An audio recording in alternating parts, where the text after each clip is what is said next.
সকাল থেকে একটা নতুন ব্লগ আজকে শুরু করলাম। আমার মনের মধ্যে একটা প্রশ্ন ঘোরাফেরা করছে। এখন দেখছি, শুধু এখন নয়, আগের বছরও প্রচুর দেখেছিলাম, যদিও আমি ট্রাই করার দুঃসাহস দেখাইনি। সেটা হচ্ছে চারিদিকে শুধু দেখতে পারছি সূর্যের তাপে মাছ ভাজা, ডিম ভাজা। ওই একটা ফ্রাইং প্যান নিয়ে তেল নিয়ে ছাদে গিয়ে ফ্রাইং প্যানটা রেখে তেল দিয়ে তার মধ্যে ডিম দিয়ে, বা কেউ তো খানিকটা এমন তেল ঢালছে সে লুচি ভাজার মতো। তার মধ্যে নাকি মাছও এত সুন্দর ভাজা হচ্ছে, মানে নিজেও দেখে না আমি অবাক হচ্ছি। আমার নির্দান্ত এগুলো না ফেক বলেই মনে হয়। এগুলো কি সম্ভব বলো? একটা সূর্যের তাপে দাঁড়িয়ে যদি আমরা 10 মিনিট থাকি, মানে ডিম যদি ভাজা হয়ে যায়, তাহলে 10 মিনিট দাঁড়িয়ে থাকলে আমরাও তো ভাজা হয়ে ছাই হয়ে যাব। কিন্তু সেটা তো হয় না, গরম তো পড়ে। অবশ্যই গরম ভীষণ পড়েছে, তাই বলে কন্টেন্ট বানানোর জন্য আজকাল মানুষরা দেখছি যা পারছে আজব গজব দিয়ে দিচ্ছে। আর এ তো তোমাদের সাথে কথা বলতে বলতে আমার কিচেনটা পরিষ্কার করা হয়ে গেল।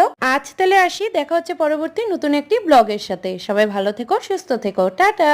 Goodbye.